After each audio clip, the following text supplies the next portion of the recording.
suis Cathy Stablinski, je suis ravie de vous accueillir aujourd'hui sous ce beau soleil dans la Trouée d'Arambert et au pied de la stèle de mon papa.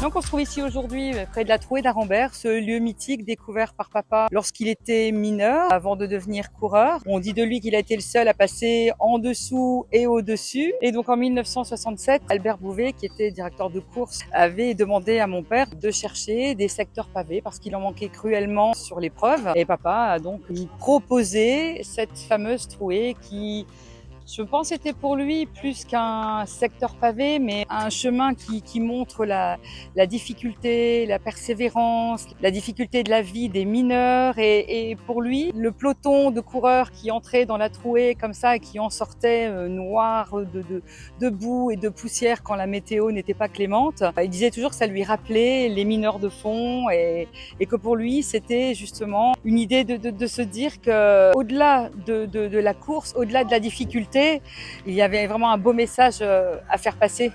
Quand on arrive ici dans la trouée et quand on voit arriver le peloton, moi personnellement, ça me met le frisson et depuis toujours. On dit toujours que c'est quand on rentre dans la trouée qu'on sait qu'on y est, mais on ne sait pas comment on va ressortir et qui va ressortir devant.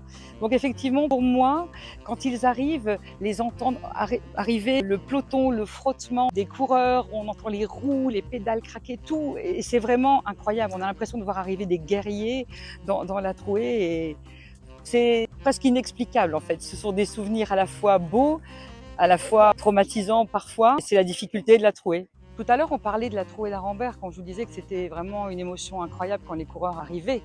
Mais papa, en fait, adorait l'appeler plutôt la tranchée d'Arambert parce qu'il les comparait à des combattants, tels les mineurs qui descendaient le matin et qui ne savaient pas s'ils allaient remonter. C'était vraiment sa façon de la baptiser, la tranchée d'Arambert. D'ailleurs, on parle toujours de papa, mais c'est vrai que ma maman est née ici à Wallers. Et c'est vrai qu'on dit toujours de Jean Stablinski qu'il est le seul coureur à être passé au fond de la mine et sur la tranchée. Mais il est aussi le seul dont la femme faisait la Trouée d'Arambert comme ça chaque matin en vélo quand elle était toute jeune pour aller travailler et rejoindre l'usine dans laquelle elle travaillait à Saint-Amand. Et c'est vraiment un cheminement et une petite anecdote que personne ne connaît. Une petite phrase de papa, c'était qu'il disait souvent qu'il préférait être en haut du col du Galibier, donc en haut du Galibier plutôt que Galibot au fond de la mine. Et ça, c'était vraiment quelque chose qu'il avait plaisir à redire à chaque fois, avec beaucoup de respect justement pour ces mineurs, en disant mais moi, c'est rien, je suis en haut du Galibier, c'est pas si dur. La mine, c'est tellement plus difficile. Je vous présente Laurent Riotte, c'est le fils de Raymond Riotte, un très beau coureur, très grand coureur qui a porté le maillot jaune et le maillot vert. Maillot jaune, maillot vert, et victoire d'étape avec les recommandations de Jean sur son premier Tour de France. Il y a avant tout une histoire d'homme. Une histoire d'hommes, de coéquipiers, d'hommes de fidélité, d'hommes qui ont un vécu avant le cyclisme. Et c'est vrai que ça se transmet de génération en génération et même, on va pas le dire trop fort, mais 60 ans après, les enfants sont toujours là sur cette base extrêmement solide de la fidélité dans le sport de haut niveau. Ils n'avaient pas besoin de se parler. C'est sûr, ouais. Ils savaient ce que l'un pensait, ce que l'autre allait dire. Et c'est vrai qu'en course, c'était un avantage certain et qui continue par délégation avec nous. Avec nous qui avons été vaccinés avec un rayon de vélo, en fait, Pareil, on peut le dire. Hein. Oui, c'est ça.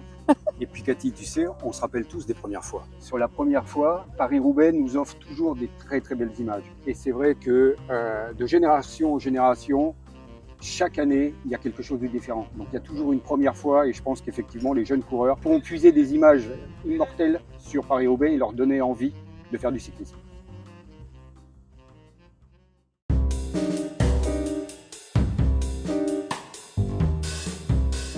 Je suis Alexis Haineux Stablinski, fils de Cathy Stablinski et petit-fils de Jean Stablinski. On se trouve ici dans la pièce un petit peu musée du patrimoine familial. J'ai un souvenir particulier du premier Paris-Roubaix que j'ai pu vivre. À l'époque, le Paris-Roubaix passait en bas de la maison et mon grand-père était sur la course. Et je me souviens d'un jour en 2003 où il s'arrête pour faire un coucou et il m'attrape, il me fait monter dans la voiture. Il m'amène au Vélodrome, ce qui serait aujourd'hui impossible à faire. J'ai pu connaître la victoire de Peter Van Petegem qui gagne en 2003. Des anecdotes, il y en a des tas. Hein, et papa, c'était son plus grand regret de ne pas l'avoir gagné, puisque l'arrivée se fait sur le vélodrome de Roubaix. Et tout à côté, il y a le vélodrome couvert Jean Stablinski. Donc le clin d'œil est fait du début à la fin.